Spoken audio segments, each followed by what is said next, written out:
Hello, I'm Allison. I'm a professional mythologist and archetypal expert. Welcome to my YouTube channel. And today I was thinking about what I wanted to share on the channel today. And one of the things that I talk about and think about the most is the way that archetypes show up in human life. Now, you are seen archetypally by just about everyone that you know. You are seen archetypally by your family members, in culture, by people that you work with. And the reason for that is because it's really, really hard to know another human being. And in order to maximize our expenditures of energy, we reduce people down to stereotypes, personas, images, what they look like, what age they are, what race they are, what gender they are.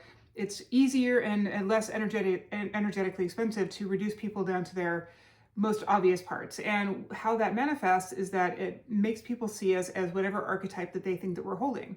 Now, that's just something that is a true part of human existence. But the good news is that if we have a deeper understanding of archetypes, we can not only recognize when we are being treated as an archetype and not as an actual human being, but we can make decisions about whether or not we are okay with that. Like, I know that if my child comes to me and they treat me like the mother archetype, that's actually something that I should be showing up as. And if they don't understand the full complexity of who I am as a human being, that it's okay for me to just hold the space of the mother archetype for them. And as they grow up, then we start to deepen the relationship and we know each other on more of a human being to human being kind of basis. But on the other hand, say you went out on a date with someone and on the first date, the person says, "Hey, you know what? You really remind me of my ex," or "You really remind me of my mother or my father." Now, you might feel a little bit wary about entering into that relationship because I think we all kind of understand that there might be a little bit of confusion there about who is who, right? And you might be picking up some strays from people treating you like that person that already existed in their life. So, and this happens in a lot of different ways across all of our relationships. We see a lot of this in our culture. People from the opposite political party see the people that don't agree with them as a purely archetypal thing that really bears no resemblance at all to the actual human being on the inside of that.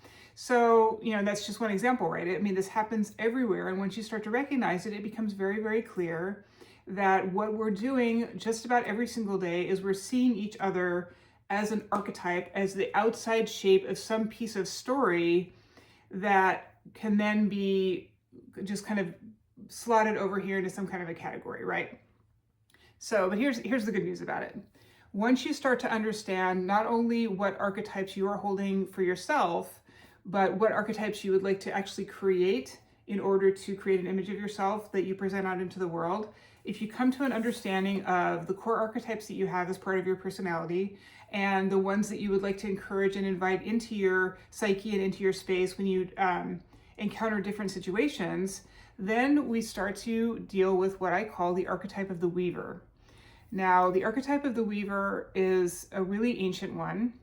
We see elements of weaving in many of our gods and goddesses from ancient times. We have stories and myths about weaving constantly. And in one particular case that I find really interesting, we have the concept of wisdom and the concept of weaving existing in the same goddess. Now, this is the goddess Athena. She comes to us from Greek mythology. I'm sure you've heard that name before if you know anything at all about mythology. And she is both the goddess of wisdom and the goddess of weaving. Now, the next question that we have to ask is, why are those two concepts embedded with each other in the Greek psyche and mind? What is it about wisdom and weaving that go together in order to make that make sense, right? This is not a question that you might have heard before or heard asked, but this is what a mythologist does, right? They look at patterns of myths, patterns of narrative, patterns of stories, archetypes, and archetypes as being pieces of narrative. And what I do is I look at the ways in which we can learn from those old stories in order to figure out our lives a little bit more effectively. I started with this work because I was trying to figure out my own life, and it works so successfully and so beautifully that now I share how to do that with other people, and I do that as a coach and as a retreat leader and in a lot of other ways. So if you are kind of have an instinctual recognition of the ways in which you are being seen as an archetype, if you don't yet, then maybe start to pay attention. See how you're treated as if you are some small aspect of your physical appearance or your where you live or your affiliations or whatever, people are going to try to reduce you down to a really small digestible bit. And those things make an archetype. So that would be the first thing that you would want to do when we start doing this work, is just recognizing the ways in which archetypes are showing up all around you. How are you treating your mother like the mother archetype? When do you see her as a mother and when do you see her as herself? Do you ever? Maybe you don't. Maybe she only sees you as a child. I've had clients that I've worked with that really struggle because even though they're in their 60s, their mother still treats them like the 8-year-old that they used to be. And that can create a real problem in relationships, right? So, and this is true for just about any noun that you can think of that's associated with a human being can actually have a lot of archetypal power. So what I'm trying to get at here though is, what is it about wisdom and weaving that goes together? What we're trying to do is we are trying to come to an understanding of how all of these disparate images, all of these disparate roles and personas actually get woven together in order to make the identity of a person, and we have a certain amount of control over that, right? Now, I know that I'm dropping a lot of information on you in a really short amount of time. This video is only, 6 minutes long at this point, and there's a lot that I shared here, but feel free to either ask questions of me in the comments or ask for follow-ups or anything like that. We can continue to expand out the dialogue about this work, because I really think it's important, especially in the cultural moment that we're in, to come to an understanding of this. So let's talk for a minute about recognizing what archetypes you are. You're going to have core archetypes that are a defining part of your personality that you recognize are true. Like, some people are leaders and some aren't. If you are not a person that says, hey, you know what, I know that I'm a leader and that's a part of my identity, that may be something that you want to incorporate into who you are in order to pursue growth or pursue better opportunities for yourself. So what you're going to do is you're going to pull that archetypal energy toward yourself. And I will share some methods on how to do that more effectively in future videos. But for now, let's just say that if there is some part of human life and human behavior that you have not experienced but that you want to, you can actually pull archetypal energy toward yourself in order to make that manifest for yourself. So when I talk about weaving together archetypes, what I'm talking about is the first step is recognizing the archetypes that you already have. You're going to have this core set of them, but what you're also going to have, you're going to have like static archetypes and more ephemeral archetypes that are more kinetic and are going to move around you based on what your needs are at any given moment. So understanding the static archetypes is the important first step, but also going into any particular given situation. So you have a big important presentation at work that you have to get through and you're really scared of public speaking, or you feel intimidated by being in the room with all the big bosses.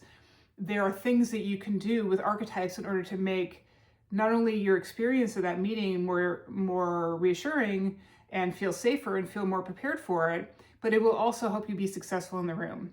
Because if you need to be a visionary, but you don't feel like one on the inside, you can pull that archetype and have it help you, and it will show up for you energetically while you're in the room. And again, in future videos, we're going to be talking about how to do that. But what I'm trying to do here on this first one is really acknowledge that this is a thing. Help people understand that this is something that it's kind of worth being curious about, because, when I look around culture, I've been doing this work for a few years now, I see so many ways that we are bumping into each other because we don't understand the difference between an actual human being and an archetypal energy that they're holding. So you are seeing other people as archetypes. One person's hero is another person's villain, right? One person's temptation is another person's anathema. And those things are going to change depending on the perspective of the person, but it's also something that you can understand and start to, I hate to use the word manipulate because that seems kind of sketchy and that's not really what I'm intending to do with this, but you do have some control over what energies and what archetypal energies you are bringing into your persona that you're presenting to the world. So if you're creating an archetype around who you are as your identity as a person, there's going to be core ones, those are the static ones, but there's also going to be changeable ones, that's the kinetic ones. And they are going to be more like pieces of armor that you pick up and put down as the need occurs. So if you are familiar with the concept of archetypes, this is going to be new work for you. If you're not at all familiar with the concept of archetypes, I would encourage you to stick with me here on this channel. We're going to continue to talk about that. And I don't know, I'm seeing this happen so much in culture these days where we're basically just archetypes banging up against each other and nobody's actually getting through because we don't know how to differentiate those two things. So if this work is interesting to you, I hope that you'll stick with me and keep listening as I continue to produce content around this work. And ask me your questions in the comments, and we're going to keep building it up, and we're going to keep sharing about how it all works. And thank you for listening.